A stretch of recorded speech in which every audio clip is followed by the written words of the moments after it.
음, 1번 문제는 첫 줄만 읽어도 나올 것 같아요. 대학에서 공부하려고 읽는 겁니다. 여기 이렇게 나왔네. 그치? 그러면은 향후 자신이 공부하려는 학문이라고 2번으로 가야 될 것 같아요. 그치? 입시를 위한 동거라고 했구나. 여기서 입시를 위했다라고 1번 하신 분들은 입시를 위했다라고 하는 이 부분은요, 이거랑 헷갈릴 수 있을 것 같아요. 향후에 나 유아교육과 지망하니까 이거 입시와 관련된 거구나 라고 그냥 2번 안 보고 간 느낌인데, 아니야. 향후 공부하려고 하는 학문은 유아교육과의 학문이고 그것을 지망하려고 하는 부분입니다. 입시를 위해서는, 입시라는 단어가 뭐니 얘들아? 입시, 우리 대학 입시라고 하잖아. 입시라는 단어가 뭐야? 입시, 대학 입시. 그래, 입학하려고 하는 시험. 입시라는 건 시험을 위한 거예요. 시험. 입시라는 거는 시자가 시험이에요. 대학에 입학에 대한 시험. 근데 이거는 입학 시험은 아니잖아. 내가 어떤 공부를 할 것인지에 대한 목표예요. 혹시나 그 입시라는 단어 처리가 안 되셨으면 꼭 처리하시고, 여기는 어렵진 않았으니까 뒤로 문학으로 쭉 넘어갑시다.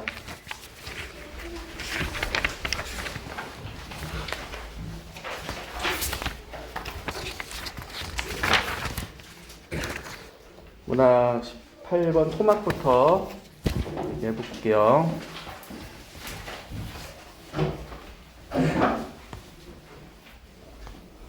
유치진의 토막. 자, 토막 공부 혹시 안 되신 분, 토막 처음 봤다. 그러면 토막이라는 이 단어는, 자, 공부하신 분들이 그럼 얘기해 주자. 무슨 의미니? 토막. 토막. 모르는구나. 흙 위에 만든 장막 같은 집이에요. 그러니까 막 이렇게 쓰러져가는 집이라고 생각하시면 되고, 가난을 상징해요. 가난을 상징하는 거예요. 그래서 여기 보기부터 보시면 20번 보기부터 한번 보세요. 농민들의 몰락 주제, 벌써 사회 어떤 비판적인 모습이 보이죠. 그리고 이 돈벌이를 위한 빈곤의 심화, 그런 악순환인데, 자, 이 토막과 여러분들 연결해서 공부해 주셔야 되는 게 금 따는 콩밭이라고 하는 작품이에요. 금 따는 콩밭. 이거 다들 막 황금 캐러 가는 그런 소설들, 김유정의 소설. 수능 완성이 있었나? 수능 특강이 있었나? 자, 명수가 일본에서 사회주의 했고 문제를 개선하기 위한 투쟁으로 이해는 됩니다. 그런데 가족들이 읽는 슬픔도 있고 구조적 모순도 있고 비판의식을 갖게 됩니다. 자, 소설인 줄 알았는데 아니네. 극이네요. 극. 그쵸? 사람들의 인물과 행동, 대사로만 이야기가 전개됩니다. 그러면 이 극은 당연히 여러분들 서술자가 있어요? 없어요? 극에서 서술자의 존재, 이야기를 들려주는 사람의 존재 없어요. 그러면 여기에서 가로치는 이런 부분들을 뭐라고 하는 걸까? 이거 가로치는 것들. 그렇지, 이거는 지시문이에요. 지시문. 그럼 누가 지시하는 거야? 지시를 내리는 문장이라며 누가 지시하는 거야? 네, 작가가 이렇게 연기해 주세요 라고 해서 이미 이거는 옆에서 들려주는 게 아니라 작가가 야 저쪽으로 가 이렇게 지시 내리는 게 아니라 이미 완성된 글로써 대본을 준 거예요. 대본을 이 사람들한테. 그럼 연기를 하는 사람들은 이렇게 내가 대사를 쳐야, 우리 이거 찰진 말로 대사를 치다라고 하잖아. 내가 이렇게 대사를 쳐야 되는구나 라고 이걸 이미 공부를 하고 나서 그 다음에 이제 연기의 합을 맞춰서 연습을 하는 거지. 그래서 서술자가 옆에서 계속 이야기를 들려주는 것도 아니고 작가가 지시를 옆에서 계속 내리는 것도 아니에요. 이 얘기를 왜 했냐면 뒤에 요 18번 같은 경우가 4번이라고 하시는 분들도 있어요. 4번. 왜 4번이라고 했니? 경훈아. 아니, 이거 생각보다 4번이라고 하는 사람 되게 많다. 여기에서는 뭐 없는데 여기에서는 없는데 4번 고민했지? 그래, 고민할 법하다니까. 그럼 4번 봐봐. 지시문을 통해 이건 맞네. 무대 밖에서 현재 진행되고 있는 사건을 알려주고 있다. 현재 진행되고 있는 사건을 알려주는 사람 누구? 서술자? 이렇게 해서 이게 중의적인 의미가 조금 있어서 그런 것 같아. 문장에서. 그치? 또는 무대 밖에서 이 서술자가 있나? 라는 얘기, 밖에서 뭔가 이야기 들려준 사람은 없다라고 해석될 수도 있고, 이 선택지 자체가. 그리고 무대 밖의 이야기를 들려준다? 무대 밖에서 진행되는 사건을 들려준다라고 해석을 한다면 이거는 아예 극의 그 요소를 모르는 그 선택지이기도 해. 자, 극이라고 하는 거는요, 무대 연극 과정이잖아요. 그치? 무대 위에서 연기하는 사람들의 행동들을 누가 보는 거야? 관객들이 보는 구조예요. 자, 그러면 무대 바깥은, 이 무대 바깥은 관객들 입장에서는 보여, 안 보여? 안 보이는 공간이야. 그치? 그래서 요 4번 같은 경우는 뭐 중의적으로 해석이 될 수도 있겠지만 무대 바깥을 알려줄 수도 없을 뿐더러 바깥에 사건을 알려주는 서술자도 없어요. 그래서 4번은 X로 쳐줘야 되고 5번 한번 보자. 5번에서 여러분들 고민하는 게 두 인물의 상반 행동을 통해 사건을 받아들이는 태도의 차이를 부각하고 있다는 얘기는요. 사실 이 서술자의 어떤 설명, 서술자의 그 특징이 아니라 이 서술상의 특징이 아니라 그게 특징, 두 사람의 행동을 우리는 좀 대비를 시켜줬어야 돼요. 마지막에 명서와 금녀의 이 대비 어땠니? 금녀는 어때? 어때? 우리 영광이에요. 오빠 죽은 게 영광이래. 라고 좀 뭔가 이거 비판적으로 보지만 극복하려는 그런 의지가 보였지만 명서는 어때? 맥없이 누워서 어떠니? 태도가 완전 좌절하고 그쵸? 그런 상황으로 끝나죠. 그래서 여기서는 대비가 일어나는구나 라는 것으로 5번을 체크해 주시면 될 것 같아요. 토막이라고 하는 이 극에서 그럼 인물관계도 여러분들이 그려주셔야 될 것 같은데 아빠는 누구? 명서. 그리고 명서 아들은 누구였니? 명수예요. 명수. 여기서 나오는 이 사람 이름 친구 이름 나오는데 옆에 친구가 뭐지? 삼조. 삼조는 옆집 사람이에요. 옆집 사람 알겠지? 그래서 어떤 뭐 사건을 좀 이끌어 나가는 데 있어서 좀 보조적인 역할을 해주는 사람이었고 금녀는 명수의 동생인데 이 명수가 극에서는 등장인물로 제시됐지만 연극 자체는 나오지는 않아요. 그래서 이 명수가 일본으로 갔는데 그 일본에서 사회주의 운동을 하다가 죽어서 백골이 돼서 돌아오는 이 과정을 통해서 이런 주제의식, 어떤 농민들의 그런 수탈, 그리고 돈벌이를 하기 위해서 농촌을 떠나는 이런 모습들을 그려내고 결국 이 하층민의 생각은 삶은 바뀌지 않는 그런 느낌으로 여러분들이 이 토막을 좀 정리해 주세요. 또 특히 이 작가 유치진이라고 하는 작가 그리고 뭐 이강백, 그 차범석 뭐 누구 있었는데 이런 극 작가들의 작품들은 여러분들이 꼭 정리해 주시면 좋습니다. 19번 문제는 어렵지는 않았을 것 같은데 여기에서 하나만 여기 얘기해보자. 왜 5번이라고 했냐면은 5번이 정답이냐면 자 디귿은 뭐였죠? 신문에 났던 것이죠. 자 신문에 났던 것이라는 거는 뭐야? 뭐가 신문에 났었어?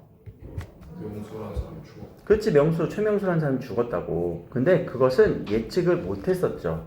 명서의 처의 이야기에서 한번 볼까? 그게 참말이었구나 라는 거는 예측을 못해서 한 말이죠.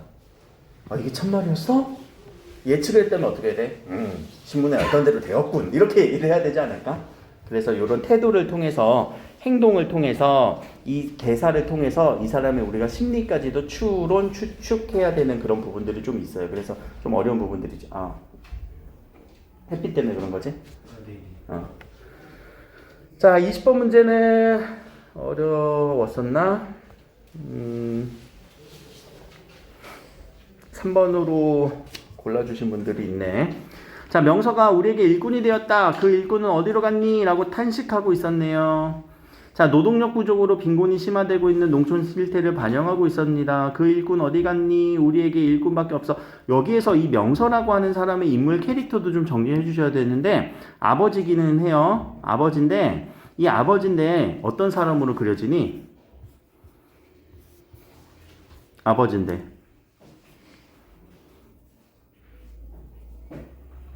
이 명서는 되게 무기력한 사람으로 그려지죠. 아버지가 어떤 뭐 가장의 그런 책임이라던가 이런 것들이 없는 사람으로 그려져요. 책임감이 없고. 그러면 이 책임감, 가장으로서의 책임감은 지금 누구한테 전가가 된 느낌이야? 아들인 명수. 그래서 명수가 돈 벌러 어디로 간 거야? 일본. 그렇죠? 그래서 우리에게 일꾼이 되었어. 근데 그 일꾼 명수가 없어졌어 라고 하는 이 노동력 부족으로 연결될 가능성은 있겠죠. 이런 부분들은 그렇게 이해될 가능성이 있다라면 연결시켜 주는 게 제일 좋아요. 근데 왜 4번이 답일까? 어디가 잘못된 거 같니? 이것만으로도 너를 만나서 반갑다. 이때 너를 만난 거는 누굴 만난 거야? 명수. 아니, 정확하게 얘기해봐. 명수를 만난 게 아니지. 그치, 명수의 뼈를 만난 거잖아. 근데 명수의 뼈를 만났는데 반갑다라는 거는 자랑스럽다는 얘기일까? 명수의 뼈를 만났는데 자랑스러울까? 뭐라고 생각해야 되니? 그럼 이 말의 의미는, 심리는, 그나마 그치, 이거라도 해서 다행이다. 이거 다행이다 아니야? 다행이다. 그런 느낌 아니니? 왜냐면 우리 그 전쟁이라던가 객사를 하게 되면요, 시신으로 못 찾는 경우가 있어요. 그나마 너 이거라도 돌아와서 다행이다. 이 심리로 읽어줘야 되죠. 20번 문제는 그렇게 해서 틀리신 부분들은 정리해 주시고 21번 갑시다. 어우 짜증나 이 소설. 그치? 여러 번 읽지 않았니 여기서? 소설가 구보시의 1일이라고 하는 이 소설 자체가 우리 여기서 하나 꼭 알고 가야 되는 거 뭐가 흘러? 의식의 흐름. 그럼 의식의 흐름이라는 게 뭐야? 나오는 누구의 생각? 구보의 생각. 구보의 생각이에요. 구보의 생각을 그대로 서술자가 그대로 읽어주지. 나오는 대로. 자, 그러니까 어떤 합리성이 있어요, 없어요? 합리적이 좀 떨어지지. 인과성도 있어, 없어? 떨어지지. 요거의 그 문체의 특징이야. 어떤 합리적이라던가 인과성이 좀 떨어지는 그냥 우리 생각나는 대로. 제가 이거 얘기했는지 모르겠지만 요 박태준이라고 하는 이 당자, 박태원이라고 하는 이 사람은 의식의 흐름을 통해서 모더니즘 기법을 구현하려고 했고 소설에서의 모더니즘은 뭐냐면 인간의 비합리성을 드러내 주려고 하는 측면이 있어요.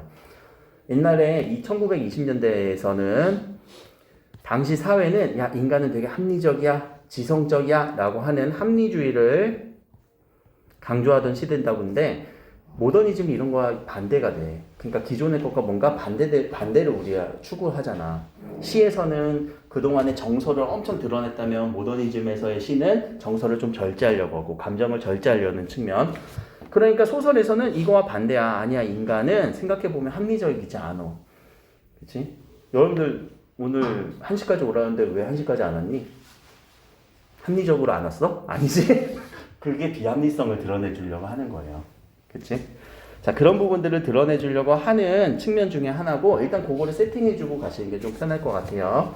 근데, 요 자체로는 지금 소설에서 좀 어려운 부분이 뭐냐면, 지금, 이거 소설에서 회상 부분이었다라고 혹시 읽혔던 사람? 회상이었던 건지 혹시 읽혔던 사람? 없었니? 그럼 지금 요 장면은 연애를 하는 장면이었나? 데이트하는 장면이었지? 그럼 데이트를 하다가 갑자기 여기서 마지막에 설렁탕도 먹었잖아. 그럼 데이트 중에 설렁탕 먹은 걸까? 아니지. 그럼 다시 돌아오자. 설렁탕 먹으러 어디 갔니? 설렁탕 2그릇만 줘. 그럼 설렁탕 먹으러 누구랑 간 거 같아? 벗과. 여기 혹시 뭐 대창옥이라는 이 단어를 여러분들 모를 수도 있는데요. 이 대창옥이라고 한 건요. 설렁탕 가게예요. 설렁탕 가게. 친구랑 간 거예요. 그래서 친구와 설렁탕 가게에 가서 앞으로 와서 들을래? 차라리? 그게 나을 것 같아. 설렁탕 먹으면서 중간중간 무슨 생각을 한 거야?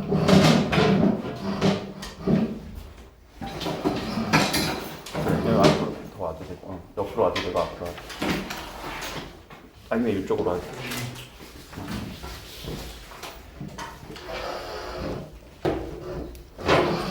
중간중간 어떤 여자를 떠올리게 되는데 그 여인은 예전에 잠깐 구보가 썸을 탔던 여인이에요. 동경에서. 썸을 탔다라는 얘기는 이루어졌다라는 얘기야? 안 이루어졌다는 얘기야? 안 이루어졌어요. 그런 얘기들에 대한 어떤 부분이었고 여기서 한 단어 요거 끽다라고 하는 이 단어는요 한자예요. 만끽하다, 다는 차, 다자. 그래서 차 마시는 다방 카페라고 생각하시면 되고요. 동경의 가을, 과거에 여인을 만났던 그 과거 시점을 회상하는 장면이고요. 마지막 부분 봐봐. 여름 저녁에 먹은 한 그릇의 설렁탕. 그러면 지금은 가을이었는데 갑자기 여름이라고 나왔잖아. 시간이 안 맞잖아. 그쵸? 그러니까 시간이 안 맞는 부분들도 여러분들이 좀 체크를 해주셨으면 분명히 이거 뭐지? 뭔가 시간이 좀 다르네? 그리고 내용도 설렁탕을 먹으러 갔다가 갑자기 여자를 만나서 영화를 보는 것 같기도 하고 의식의 흐름대로 흘러갔구나 라는 이것을 우리가 소설가 구보시 1일에선 아 지가 생각나는 대로 썼구나 그렇게 좀 정리를 해줬다면 의식의 흐름을 먼저 잡고 이렇게 시간이 왔다 갔다 하는구나 공간도 왔다 갔다 하는구나 그냥 못 읽는 게 아니라 의식의 흐름이란 걸 딱 체크해주고 아 맞아 이 소설은 의식의 흐름대로 했지 그러면은 뭐 이렇게 왔다 갔다 하지 그럼 얘가 왔다 갔다 서술을 했구나 그렇게 잡아주시면은 그나마 극복할 수 있지 않았을까 싶어요. 자 21번 같은 경우는 그럼 내용일치 부분이에요. 내용일치 부분은요 답은 적절한 건 2번인데 자 여자가 방문한 이유를 알고 부끄러움을 느꼈대요. 어느 장면이었니? 여기서 여자를 찾았다. 근데 그 노트 주인은 누구 거예요? 그 여자의 노트예요. 그러면 왜 부끄러움을 느꼈을까? 앞에서 호기심이라고 이렇게 또 얘기를 했죠. 그러한 호기심. 그러한 호기심. 자, 이 노트는 무슨 노트였니? 어떤 자신의 신변 잡기들을 이렇게 쓴 개인의 노트죠. 그러니까 이 여인의 입장에서는요, 이 노트를 본 거 아니야, 구보가? 라고 하면서 노트를 찾아주면서 우연치 않게 이 여자랑 썸을 타게 되는 그런 장면이었고 그래서 답은 2번이었어요. 4번, 1번. 자, 밑에 22번 봅시다. 이해에 대한 문제도 많이 틀린 것 같고 헷갈렸나 보다. 4번과 5번이. 4번 여자를 처음 찾았을 때 구보에게 미리 계획이 있었음을 의미한다. 이 여자를 처음 찾아갔을 때 여기 한번 생각해보자. 요 생각의 비밀. 여자를 보는 장면이었죠. 여자를 보고 나서 무슨 생각 들었니? 그냥 쉽게 얘기해보자. 여자를 보고 나서 무슨 생각 들었니? 구보의 생각. 예쁘다. 이런 느낌 아니었어? 예쁘다. 그러면 그 예쁘다라고 생각했던 그 비밀이 미리 계획을 한 거니? 아니죠? 이거 완벽하게 틀렸죠? 그러니까 이런 내용들이 여러분들이 문장을 읽고 나서 한번 요약하고 쉽게 여러분들의 언어로 좀 설명을 한번 해보세요. 어려운 글일수록. 여자 보고 뭐 느꼈어? 예쁘다. 미인이 왔다. 그럼 그 생각은 계획한 건 전혀 아니잖아. 그치? 여자를 보고 느낀 거니까. 5번은 왜 안 될까? 여자가 자신의 제안을 불순한 것으로 여길지 모른다는 구보의 염려를 드러냈다. 구보는 여기서 불량소년 같다라고 생각이 될 수도 있어요. 왜 그 앞에 무장야간 구경하셨습니까? 영화 보러 갈래요? 라고 얘기를 하려고 했는데 또 소심해서 그런지 움찔움찔해. 왜? 자신이 내가 불량소년 좀 이렇게 좀 할 것 없는 이런 나쁜 사람처럼 우리가 생각될 것 같다라고 스스로가 스스로에게 막 질문을 곱씹는 이런 장면들이에요. 그래서 그런 염려라고도 볼 수 있겠죠. 아니 왜 영화 보러 가는 게 왜 불량소년일까? 그건 이해는 못하겠지. 넘어가십니다. 3번에 대한 로맨스에 대한 얘기도 다 맞았네. 다 맞았으니까 넘어갈게요. 5번은 그러면 이거 틀린 것만 고쳐보자. 어디가 틀렸어? 요 빈정거림을 느낀 것을 통해 자신의 로맨스가 뿌듯하는 느낌은 아니고 뭐라고 봐야 돼? 부끄러운 거지. 이 영어 교사는 어떤 교사라고 했어? 영어 교사. 구보의 영어 교사지. 그래, 여러분들이 가다가, 그러니까 그런 장면이야. 국어 교사라고 할게, 내가. 여러분들이 가다가 누구나 썸 타고 지나가고 있는데 내가 딱 보는 거야. 그때. 그 느낌. 부끄럽다. 이런 느낌이지. 물론 내가 그 연애를 알고 있었으면은, 그래, 사귀는구나. 이렇게 알 수 있지만 갑자기 썸 타다 걸린 거잖아. 그 장면이에요. 이렇게 썼으면 하나도 안 어려울걸. 그치? 국어는 왜 이렇게 소설을 어렵게 쓴 거냐? 24번도 봅시다. 요 국어, 24번 많이 틀렸는데. 오려 붙이는 기법이 콜라주 기법이에요. 몽타주 기법이란 건 뭐니? 요게 몽타주 기법이에요. 요게 콜라주 기법이고, 여러분들 옛날에 뭐 미술을 좀 이렇게 중학교 때나 초등학교 때 이런 것들 좀 이렇게 오려 붙이기라든가 이런 거 하지 않니? 자, 아무튼 그런 기법들을 이제 소설에 차용을 하게 되는 건데, 자, 몽타주 기법을 활용해서 여기서 뭐라고 얘기했냐면 몽타주 기법을 활용해서 과거의 단편들을 병치했대요. 병치라는 단어는 무슨 단어? 병치하다. 병치하다라는 게 무슨 단어야? 병치. 나란히 그냥 이렇게 놓는 거야. 그냥 놓으면서 전통과 서사의 인과율을 파괴하고 있다라는 얘기는 뭔가 전통적인 것을 파괴하는 것보다 의미를 생성한다라고 우리는 바꿔줘야 될 것 같아요. 의미 생성. 새로운 의미를 만들어내는 의미니까 여기서는. 그럼 기억의 단편들이 조합됐는지도 한 번 더 확인해 볼까? 기억 가서. 눈이 빛났어요. 여자. 어떻게 되었을꼬? 추억이 갖는다는 건 사람을 고요하게 되고 또 기쁘게 해줍니다. 라고 하면서 국어의 눈이 갑자기 빛났고 그 뒤는 그는 어떻게 되었을꼬? 라고 하는 이런 서술들을 병치시키면서 과거의 현재와 과거들을 병치함으로써 의미를 생성해줘야 된다는 얘기예요. 3번 하셨던 분들이 있나? 잠깐 24번에 3번은 3번도 있구나. 3번에서 노트를 내어놓는 이 모습에서 자, 이 노트의 역할 거기다 뭐 적었었니? 이 노트 내어놓는 장면에서? 아니지 그냥 노트 올려놓는 거지. 그냥 이렇게 놓은 거지. 고현학을 실현해서 고현학이라는 단어는 뭐야? 막 기록하는 거야. 근데 기록 안 했잖아. 지금 여기서는. 그렇게 연결되면 안 되죠. 그냥 노트에다 기록을 하는 순간의 장면이랑은 고현학이랑 연결될 수는 있겠지만 그게 그러면은 어느 장면이면 이 장면에서는 안 나와요. 우리 소설가 구보시 일일에서 구보가 막 동네 돌아다니면서 막 뭐 기록해. 그 장면이에요. 그러니까 여기서 나오면 안 돼요. 여기서는 연결될 수가 없는 부분이에요. 자, 이번에 콜라주 기법 이 부분이 오려 붙이는 장면이었죠. 여러 가지가 지금 오려서 붙여지는 장면이었을 거예요. 이 장면. 이 장면은 지금 어떤 장면이니? 이 니은이라고 주셔져 있는 거는. 그냥 노트지. 근데 앞 장면은 어떤 장면이야? 뒷장면은 서로 연결되지 않죠?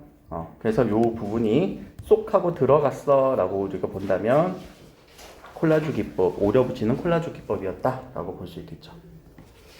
여기까지가 일단 소설 현대 부분에 대한 얘기였고, 잠시만요. 자, 고전 문학 한번 봅시다. 25번, 26번, 27번, 25번 여기 문학은 웬만큼 다 맞아 있으니까 간단하게 얘기할게요. 요 소춘향가에 대해서 혹시 알고 계신 분 사전적으로 배경지 없어? 오케이. 그러면 설명할게. 자, 요 작품은요 잡가라고 하는 작품이에요. 잡가가 우리 수능 특강에 하나 있었는데 기억나는 거 있니 혹시? 잡가의 특징 알고 가면 좋아요. 물론 출제 확률은 좀 떨어지긴 하지만 그럼 수능 특강에는 어떤 게 잡가냐면은 유산가 혹시 뭐 기억나? 뭐 화량충비, 앵앵비, 편편금이요 뭐 이런 식으로 한자 엄청 정신없게 썼던 거. 그러면은 이 잡가라는 말은 노래긴 한데 앞에 잡이 붙었네. 어떤 느낌이니? 무슨 그래 다 섞어놓은 거야. 잡채의 그 잡 느낌이야. 그럼 이 잡은 뭐냐면 섞여 있다 이렇게 쉽게도 얘기하다가 갑자기 한자 엄청 쓰기도 해. 그럼 이거는 뭐가 섞여 있다라는 거야? 내 노래를 듣는 관객들이 섞여 있다는 거죠. 양반층과 서민층도 섞여 있고 뭔가 가사인 느낌인 것 같기도 하는데 또 가사도 아닌 것 같아. 사음보도 안 끊기잖아. 그리고 춘향의 거동 보아라 라고 뭔가 이야기를 들려주는 느낌도 있어요. 그럼 이야기 들려준다는 느낌에서는 판소리의 느낌도 섞여 있고요. 그렇죠? 그래서 이 잡가를 불렀던 전문 가객꾼에 의해서 불러줬던 아주 전문적인 노래이기도 해요. 그래서 이 가객꾼이 양반을 대상으로도 서민을 대상으로도 노래를 불렀고 그리고 판소리 이런 느낌도 줬다라는 거. 그래서 이 잡가는 유산가가 우리 수능 특강에 있으니까 그 유상가를 보면서도 아 이게 되게 말이 섞여 있구나, 한자도 많이 쓰였고 쉬운 말들도 많이 쓰였구나 라는 것들도 한번 여러분들 체크해 주셔야 됩니다. 근데 이거를 또 내용적으로 보면은 소춘향가라고 하는 작가는요, 여러분들이 쭉 뭔가 인과성이 있는 느낌을 좀 덜 했을 거예요. 왜냐면 황혼의 정령 들어오소라고 하는 이 부분까지 뚝 잘라서 이거는 내용을 한번 볼까? 춘향의 거동 보아라. 그럼 춘향이가 뭐 했어? 오른쪽으로는 일광을 가리고 이렇게 아까 여러분들이 이렇게 하고 있었지? 오른손은 일광을 가리고 왼손을 들어서 저쪽 중림을 보면서 그 배경, 그치? 여기는 그 중림, 이쪽 지역 중림에 대한 어떤 묘사를 얘기해주고 있죠.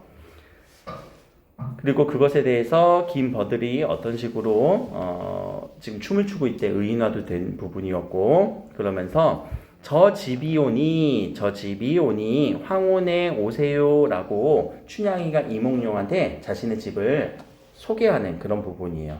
황혼에 오라고 하네. 황혼은 언제니? 황혼, 해가 질 무렵에 오세요. 그래서 둘의 만남, 춘향이와 이몽룡의 만남을 이 부분이라고 보시면 되고, 이어서 보니까 요거는 누구의 마음 같아요? 저 사람을 보니까 넌 어떤 계집인데 나를 이렇게 녹이느냐? 누구의 마음 같아? 그렇지, 여기는 몽룡의 마음이에요. 춘향이를 보고 반했던 그런 몽룡의 심정, 그 몽룡의 어떤 연정을 또 표현해 준 말이죠. 그러다 보니까 뭔가 느낌이 대화체 느낌도 들어요. 그쵸?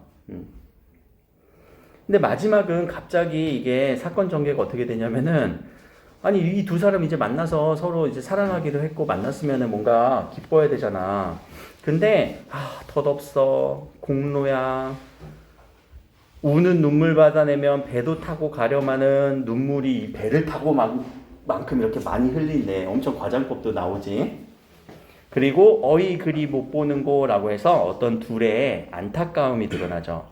그럼 이때 이 안타까움은 어떤 안타까움이냐면, 이몽룡이 나중에 춘향가에서 어떻게 되니? 춘향전에서 둘이 만나서 이제 썸을 타다가 결혼을 해?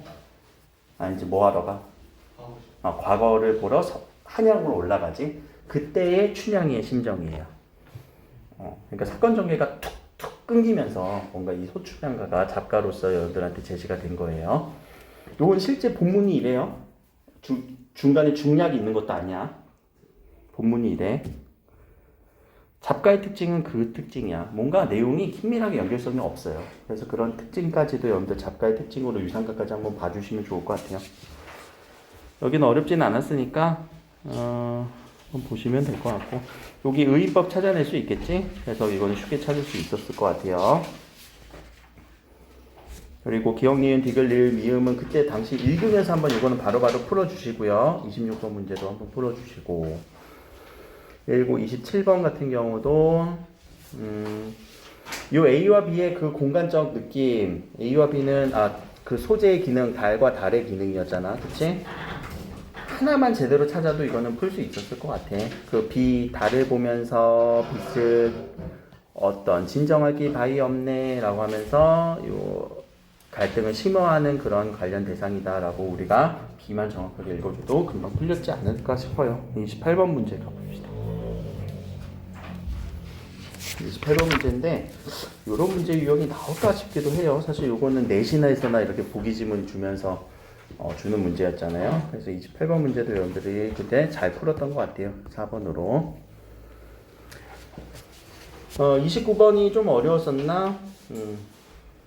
29번에서 2번으로 하신 분들이 좀 많은데 괜찮아. 2번 헷갈릴 수도 있어. 왜냐면 요렇게만 읽어서 그렇다. 잠깐만.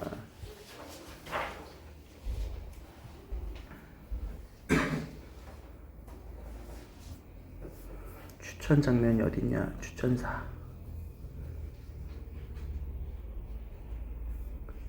어디였지? 그네 타는 장면이?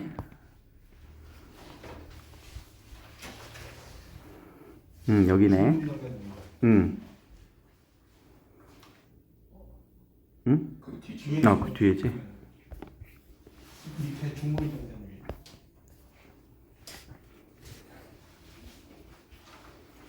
자, 여기서 추천을 하다 툭 내려서 도련님과 눈이 마주쳤다. 여기만 보고 나서 여러분들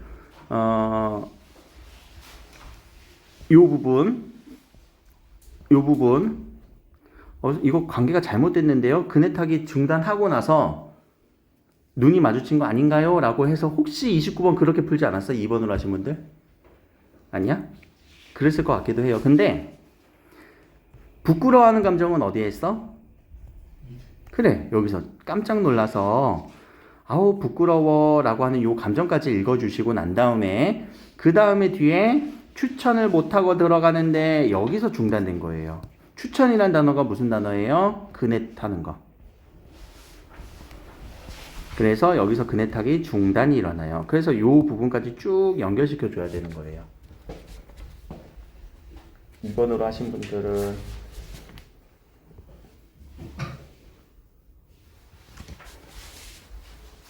29번에 2번으로 하신 분들은 아마 그렇게 읽지 않았을까? 그럼 4번은 왜 정답이었니? 어디가 틀렸어? 4번은? 허락을 받아야만 하는 게 아니라 내외해야 된다라고 했죠. 그 내외라는 단어는 뭐야? 남녀가 내외해야 된다. 무슨 말이니? 남녀는 서로 만나면 안 돼. 내외해야 돼. 안과 밖이라는 단어잖아요. 남녀가 서로 이렇게 좀 만나지 않는 이런 모습들을 우리가 내외하다라고 보면 돼요. 그렇게 보시면 되고. 자, 30번이 이제 잡가에 대한 그런 특징을 얘기한 거예요. 이거 많이 틀렸구나. 한번 가보자. 5번이라고 하신 분들도 많네.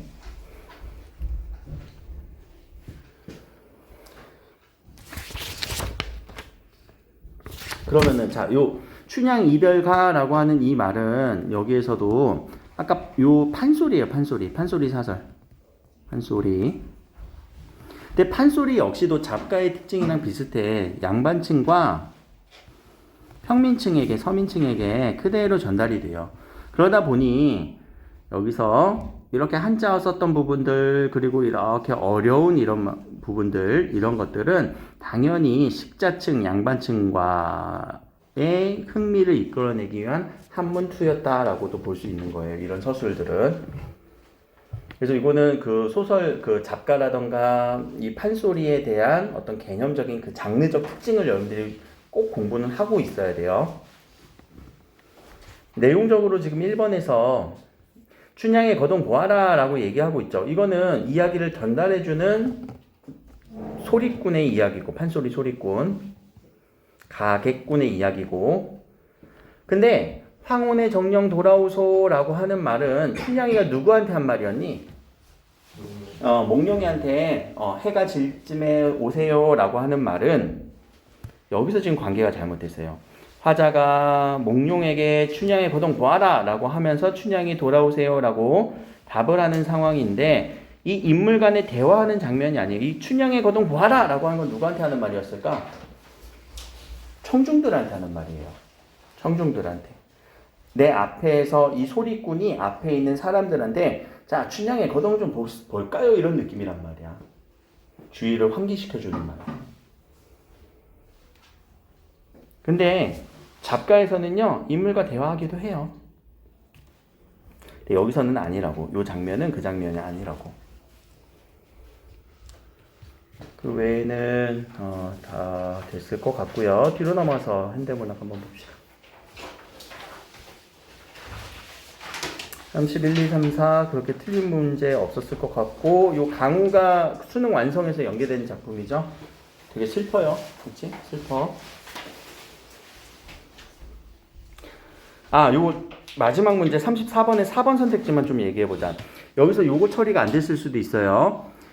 부재하는 현실을 극명하게 드러내는 역할이다라는 이 말은 극명하게 이 극명이라는 말은 뭐라고 처리해야 되니? 극명하다. 뭐가 극명하다라는 의미는 무슨 말이야? 유의어로 바꿔보자. 극명하게 드러난다. 응? 뭐라고? 극명하게 드러낸다가 강조하는. 강조. 또 분명하게 드러내고 뭐 그런 느낌이지. 그러면은 시라고 하는 거는 어떻게 자신의 마음을 분명하게 드러내고 강조하게 돼? 시라고 하는 거에서는 어떤 감정을 나 슬퍼라고 말하지 않아요. 슬퍼라고 얘기하는 거는 그냥 그대로 서술하는 거잖아. 이 감정을 감각적으로 표현을 해요. 그러면 우리는 분명하게 드러내고 극명하게 드러나는 구체적인 부분이 된다고요. 그 여기 봐봐. 넙지 지짐이 냄새가 라고 요 시는 대상이 부재하는 현실을 극명하게 드러낸대요. 넙지 지짐이 냄새는 나는데 너는 어딨니? 라고. 자, 이런 후각적 심상의 감각적 표현을 통해서 대상의 부재를 또 인식할 수 있게끔 만드는 자신의 어떤 외로움의 정서를 불러일으키는 그런 소재로서 극명하게 드러냈다라는 말인 거죠.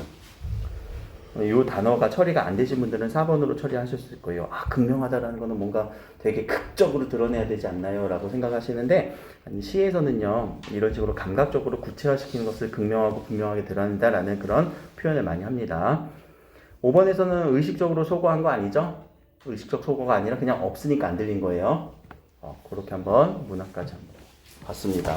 앞으로 돌아가셔서 우리 어려웠던 게 아마 두 지문 정도가 될 것 같아. 다 어려웠지 뭐. 다 어렵다는 건 인정. 근데 요 법지문부터 정리를 하면서 한번 읽어봅시다. 잠깐만 쉬었다 할게요.